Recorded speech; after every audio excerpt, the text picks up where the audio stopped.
বজবজ ২ নম্বর ব্লকে গৃহবধূর রহস্য মৃত্যুতে নোদাখালী থানার বাহুবলী সিভিক ভলেন্টিয়ারের বিরুদ্ধে স্ত্রীকে নির্যাতনের অভিযোগ করল মৃতার বাপের বাড়ির লোকজন। হাসপাতালের মৃত ঘোষণা করার পরেই মৃতদেহ পোস্টমর্টম না করিয়ে মৃতদেহ নিয়ে চম্পট দেওয়ার চেষ্টা।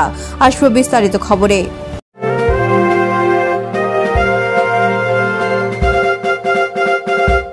রামকৃষ্ণ বজবজ বিভাগীয় বস্ত্র বিপণী, বজবজ কলেজের সামনে।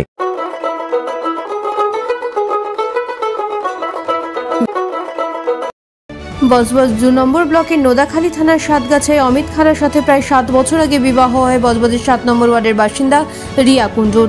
মৃতার বাপের বাড়ির আত্মীয়জনের অভিযোগ যে নানা অছলায় প্রায়শই রিয়াকে মারধর করত তার স্বামী। সেই সময় এই বিষয়ে থানাতে অভিযোগ দায়ের করা হল বলে জানান তারা। আজ সকালে ৩০ বছর বয়সের রিয়াকে মুচিশা হাসপাতালে নিয়ে আসা হয়। চিকিৎসক তখনই মৃত বলে ঘোষণা করে। তারপরে সেখানে উপস্থিত শ্বশুরবাড়ির লোকজন তৎক্ষণাৎ রিয়াকে হাসপাতাল থেকে বাড়ি নিয়ে চলে যায়। এরপর পরিবারের লোকজনের কাছে খবর যায় যে রিয়া মারা গেছে, তবে কিভাবে মারা গেছে তা জানানো হয়নি। খবর পেয়ে পরিবারের লোকজন তড়িঘড়ি রিয়ার শ্বশুরবাড়ি গিয়ে দেখতে পায় যে রিয়া ঘরেই মরে পড়ে রয়েছে। এরপর পুলিশে খবর দেওয়া হলে পুলিশ দেহ উদ্ধার করে মুচিশা হাসপাতালে নিয়ে আসে।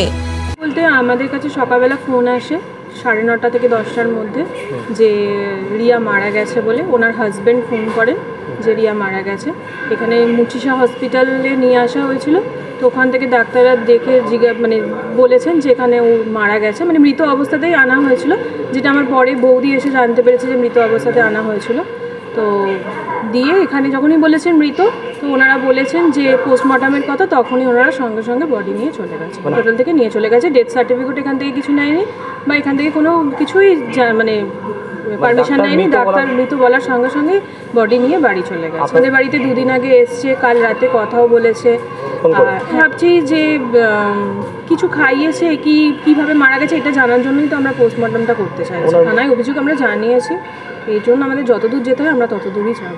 পরিবারের লোকজনের জানায় রিয়ার স্বামী অমিত খাড়া নোদাখালী থানার সিভিক ভলেন্টিয়ার, কিন্তু তার চালচলন ও ভাবভঙ্গি পুলিশের বড় বড় অফিসারদের মতনই ছিল। তিনি নিজেকে এতই প্রভাবশালী বলে মনে করতেন যে আরজিকর কাণ্ডে দ্রুত সিভিক ভলেন্টিয়ার সঞ্জয় রায়ের মতনই তাকে কেউ কিছু বলতে পারবে না বলে সে নিজে প্রচার করে বেড়াতো বলে এলাকা সূত্রে জানা যাচ্ছে।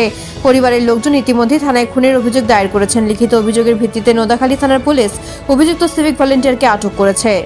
ছেলের বাড়ি থেকে আমার তো খুব সন্দেহকে মেরে দিয়েছে, বিষ ফিস খাইয়েছে কিছু, তাছাড়া কোনো কিচ্ছু বাদ নেই। ওকে প্রচুর অত্যাচার করতো আগে, এগুলো করতো। বারে বাড়ি আমাদের বাড়ি চলে যেত বাপের বাড়িতে, কিন্তু কাল রাত্রে ওরা কি করেছে জানি না। এখন তো মুখ দিয়ে গেঁজা উঠছে দেখে আমার দীর্ঘ বিশ্বাস যে ওর ফ্যামিলি ওকে কিছু খাইয়ে মেরে দিয়েছে। নেপথ্য ভাষ্যে ডোনা জানার সাথে নোদাখালী থেকে ঋত্বিকা দাসের রিপোর্ট, বার্তা এখন। রামকৃষ্ণ বজবজ বিভাগীয় বস্ত্র বিপণী, বজবজ কলেজের সামনে।